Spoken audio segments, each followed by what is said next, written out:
says the design of a detached restroom structure shall meet the design criteria. Are we saying that the restroom structure has to be detached from the pavilion?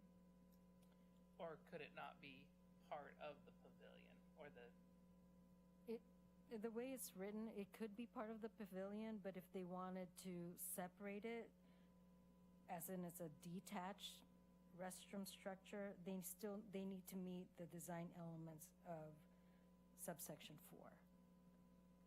So you can have an internal bathroom that wouldn't be required any design element because the building itself already has to meet the design elements. But let's just say the building itself, they want to separate the restroom, then we're saying that restroom that's detached needs to meet the design elements. maybe if we just put a clause in the beginning, if the restroom structure is detached, it shall meet the design standards. Just so, because when I read it, I thought it was saying it was detached always from the building. Okay, we can Anything clarify else? that. That makes sense. Makes sense to me. Okay, we got a general head nod. When I'm changing code, I at least get a head nod to say we're. It's a good clarification. And then in number 3, the existing structures may be used as the dining building or pavilion. And then as I was reading it, do we have a definition for pavilion? Because I Googled pavilion, and it says it's a roof or patio seating area, open on the sides, no built-in floor, temporary in nature, or projecting off of a building. So if our code doesn't define it, I don't know if a pavilion will meet the intent of what we're thinking it is, which is a built structure with a permanent floor. Permanent floor and enclosed 1,000 square feet. Is it enclosed? That's part of the requirement. It says 1,000 square foot. Is it all enclosed? I when we went through what I read was So, as an example, Or pavilion, and a pavilion is an open structure. so as an example, That's an example. That's 1,000. Sorry.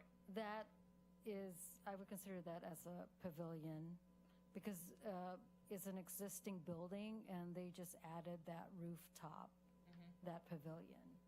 And so, in my mind, this would meet what we're intending the code to be. It's got 1,000 square feet. It's got an indoor restroom. It's covered. People can do it. It's not enclosed. But I think it would be appropriate to define pavilion in our definitions. Add a definition to the code. Yeah, I agree. I was just looking. We do have a definition section, but we don't define pavilion. The way I understand the intent is that a pavilion actually would be unenclosed, no walls on it, and the idea is that it provides some shelter from the weather, and then you'd have likely a separate restroom, of course, that's got to be enclosed, and then you have the food cart pod. So it was designed to at least provide a minimum amount of weather protection. I think the hope is, not speaking for council, I guess, but the hope would be that we get a nice permanent enclosed building. I think is the hope Right. of the So, code. given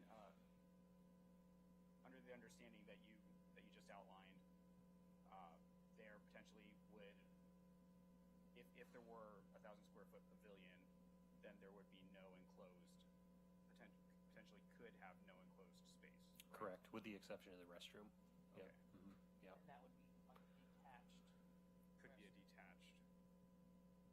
Personally, I think not requiring, given our inclement weather, not requiring some type of enclosed structure, I think might be, I think we might want to try to include something like that. We can discuss that, but The thing that I wonder about is when you look at that pavilion, to me that that says, I'm a summer pavilion, I'm a spring, summer, fall pavilion. Yeah. I have no intention of being open in the winter. Yeah. And if that is acceptable, then that could be a selling point of the location. So I think if we had a definition, it would be, we would have to keep it very general so that we don't limit what people come up. Unless we have the intention of, we don't want food cart pods that are not open in the winter. Yeah, so it's up to you guys. Recommendation. I mean, I think it's a worthy discussion. I get a little cold thinking about it. Thinking about the wintertime with no enclosed, or it looks like those ones do have the heat ones there. It's certainly something that if you guys wanted to, if here where things might be going, if you wanted an enclosed structure, require an enclosed structure, you could under the code. You don't, though. Maybe I'm misunderstanding. Yeah, I will say, in my mind, it is perfectly fine if a food cart I see. pod applicant wants to target spring, summer, fall. I see. Understood. I don't know if anybody in the city of Sherwood besides me would be opposed to that. Yep. So so then understood where you're going now.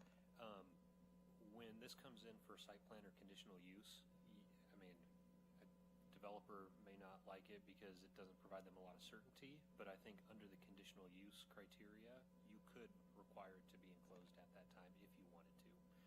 So I guess the ship hasn't sailed on it completely, but if they have an open air pavilion and you're like, this is all good, then not going in this direction now would allow you to just approve it at that time as well without the walls. So I think probably more flexibility is probably good, unless you guys are absolutely sure you want an enclosed structure. No, I've been to the one over in Redmond area, and it has some enclosure, some out. I think market is going to drive it. You presume, some common sense is going to happen if they're going to make an investment in the community.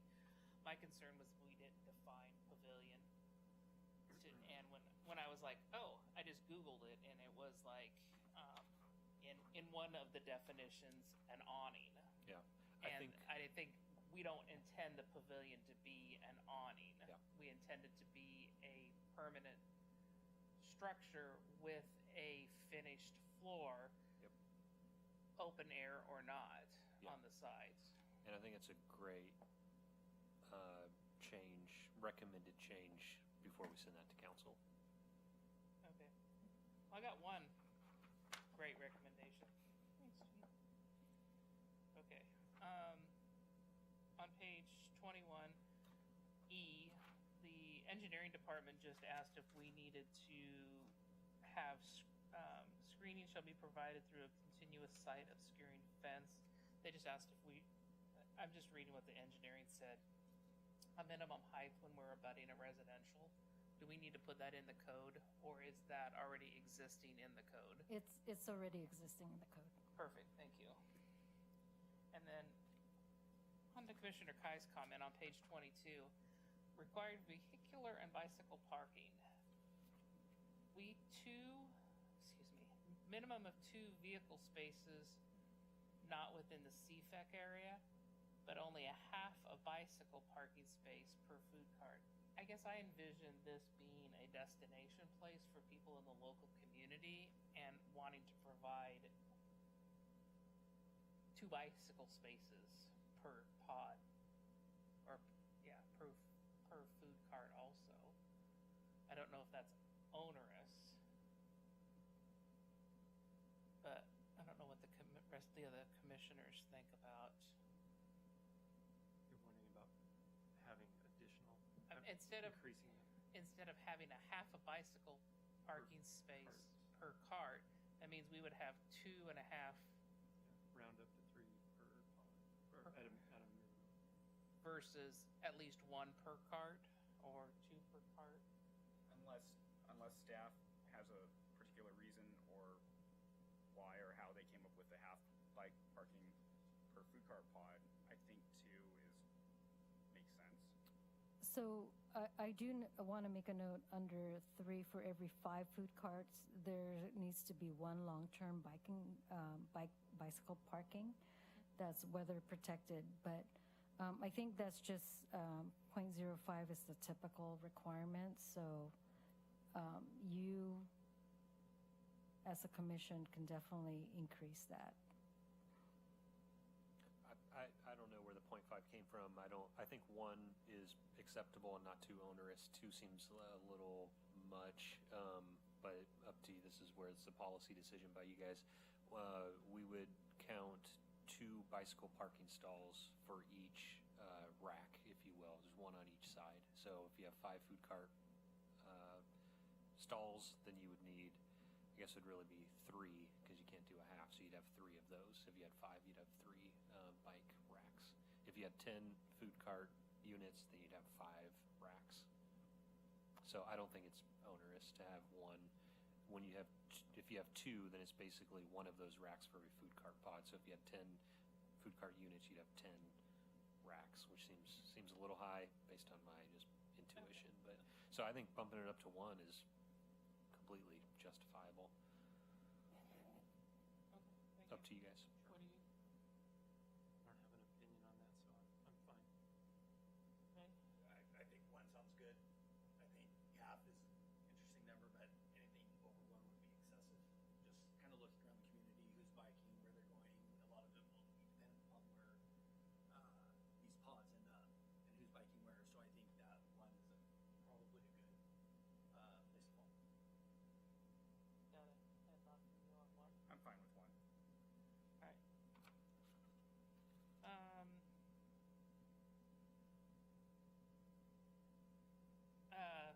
I just made note. Food on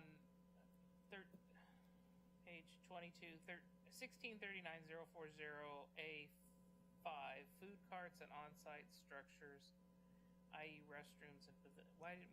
I mean, I think we should just say either add dining building or remove the IE. Okay. Connect to permanent power source. And on M, I thought we talked about landscaping. I thought we were going to do some enhanced landscaping and screening on the frontages of the food carts. I'm still on page 22M. So right now it still has required to meet the basic landscaping on a, because that's like 1 street tree, isn't it? Go ahead if you want to respond. My comment would be if it's a specific site that you think needs more landscaping because of the location or abutting properties or road or whatever it is, easy requirement condition under the conditional use criteria. So instead of making it a underlying code requirement, I'd recommend addressing it through the CUP process. Okay. Thank you. And so my last comment, and I don't know, I got a little confused on 2 things. On the code compliance, in reading the text, it said that if traffic becomes a problem after it's open, then we'll deal with it. Someone said it a lot smarter than I just restated it there. But does that put an onus on us as commissioners when we're approving the application to put some sort of condition of approval in our notice of decision that says ongoing traffic concerns shall be addressed? It felt a little awkward that they would be addressed after the site was opened. So one of the issues that come, let's just, as an example, we have a very popular food cart, and it's the draw of the town.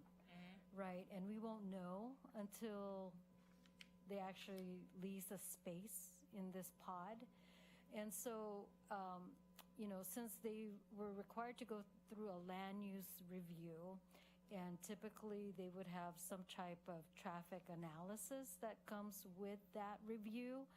If at any time traffic aspect of it is failing, it's like prime example is impacting Highway 99 because there's a line of cars trying to get into this pod.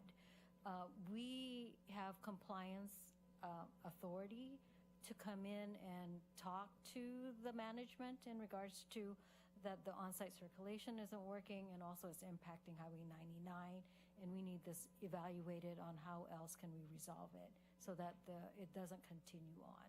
So we have a mechanism in regards to compliance after the land use. So that mechanism is related to code compliance, not to how we do conditions of approval at the time of site review. Correct. Okay. Perfect. And is that the same as with like the management plan? Because we've read homeowners association CC&Rs come before us and we review those. Do we need CC&R review for the management agreement that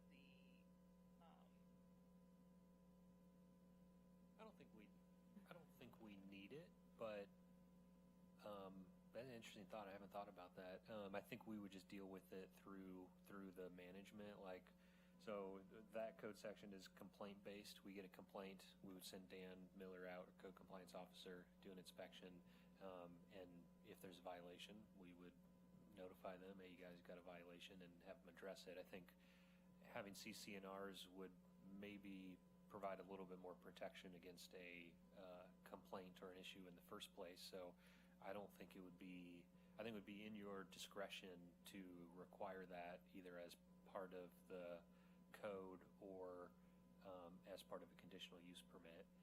But I think in absence of that, we still have the teeth to address issues through code compliance. So it'd be an extra layer. Yeah, I was just confused because the food cart pod code compliance is its own section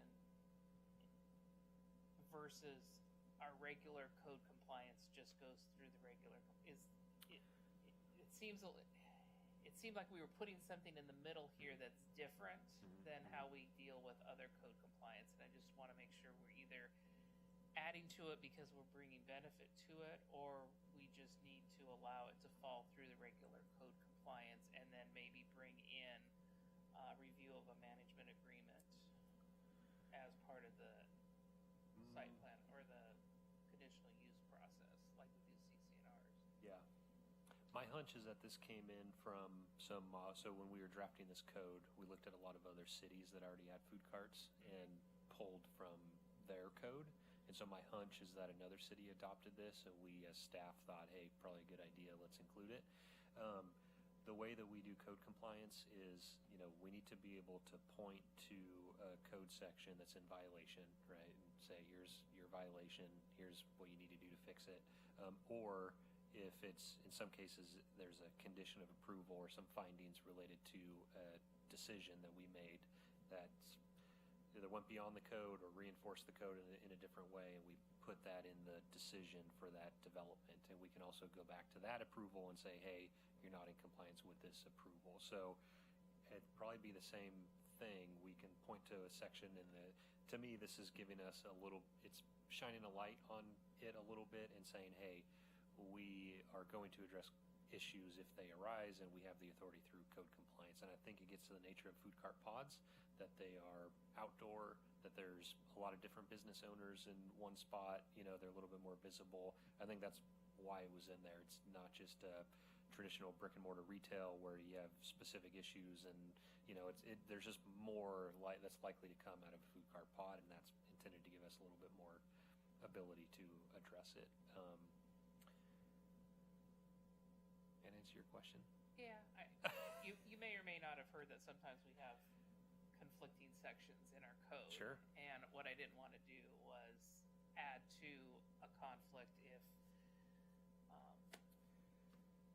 it's handled differently. I think the way that something is likely to happen, it's likely to be a violation of something that's very clearly written in this code. They're storing all of their cleaning equipment outside, right? Where now you got to put it inside or you got to put it in a storage building. So we'd enforce it that way.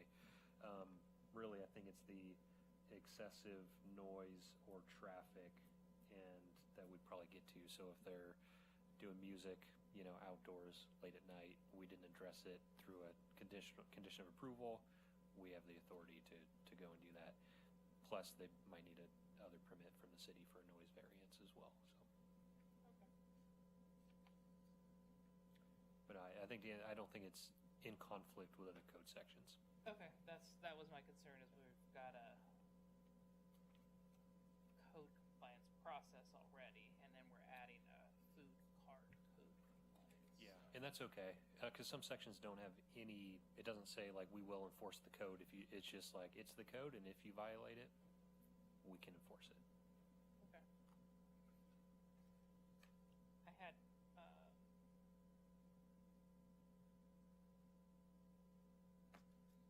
grammatical change, but I'll leave it alone. I had two quick Go ahead. comments. Kind of following along in terms of how we identify what section we're looking at. I'm on page 22, and I'm on letter N, a little bit above the middle. I believe this is the only mention of days and hours, and it mentions a food cart pod site abutting a residential zone may operate, and then it goes on and talks about the minimum maximum hours and it's 7 days a week with slightly different hours.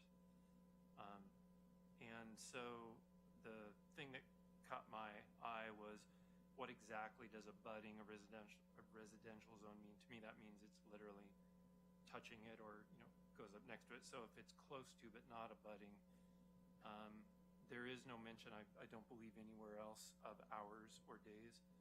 And so I wondered if out loud if we wanted to have any additional specification for hours and days. So abutting is defined in the code as shared lot lines, correct? Yep, What's across the street, though, is adjacent. correct. So any residential zone. So again, these are allowed in retail, commercial, and general commercial. If they're touching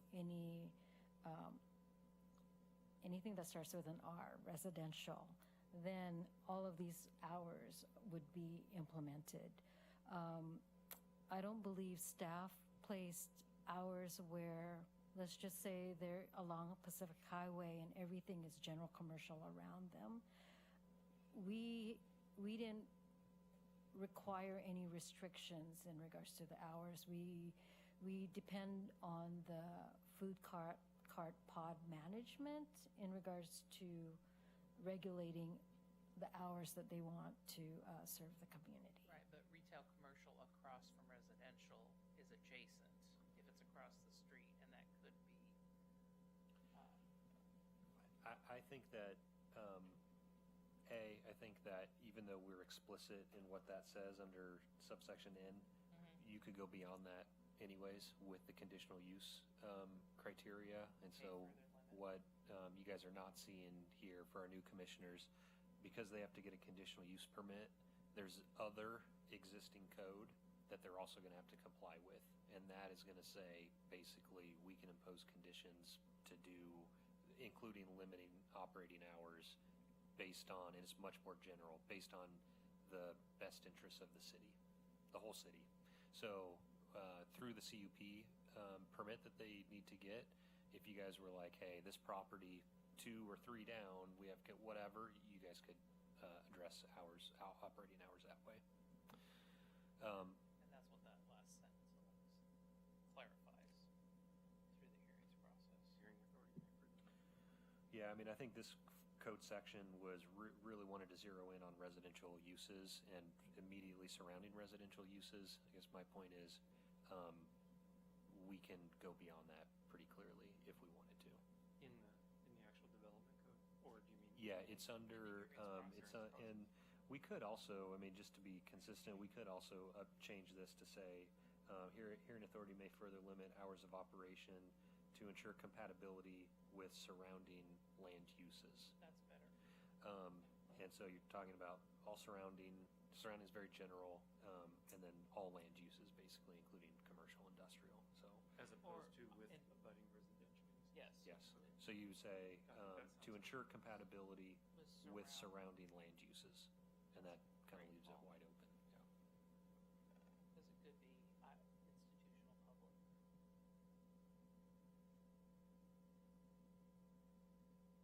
All right. All right, I had one more, very quick. So Packet page. look on packet page 18 at the very beginning of Exhibit A.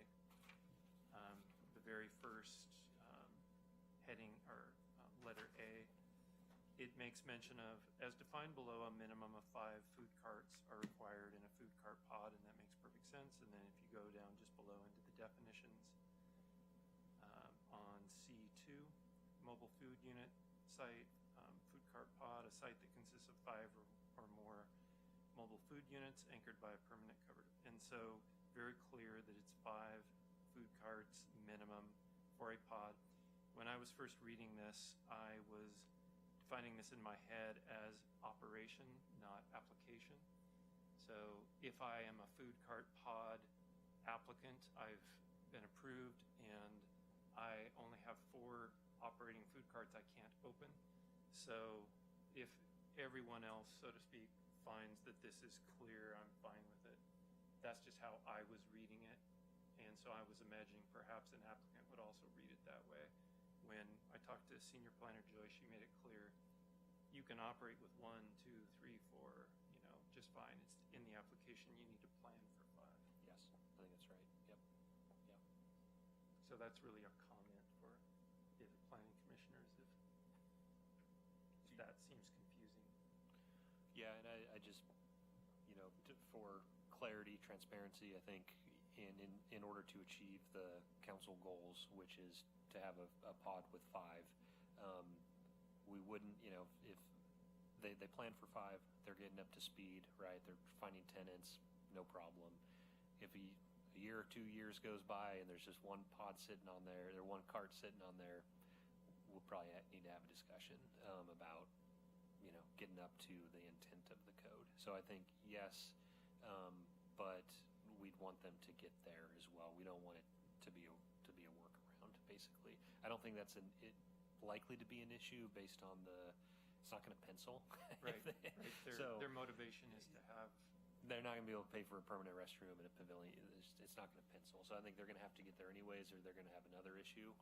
But just to be clear, I think we would, if that started to be an issue, we would maybe track that and hopefully help them get up to 5 minimum to have that presence that we're looking for. Those are my only 2 comments. All right. Any other comments or questions? So this isn't. I would lean on staff to say we've Yes. brought in some edits. Yes, so let me summarize those for you tonight. And let's just, I just want to ask the commission, are you comfortable if if Joy has captured our edits and changes, recommending an approval off this hearing?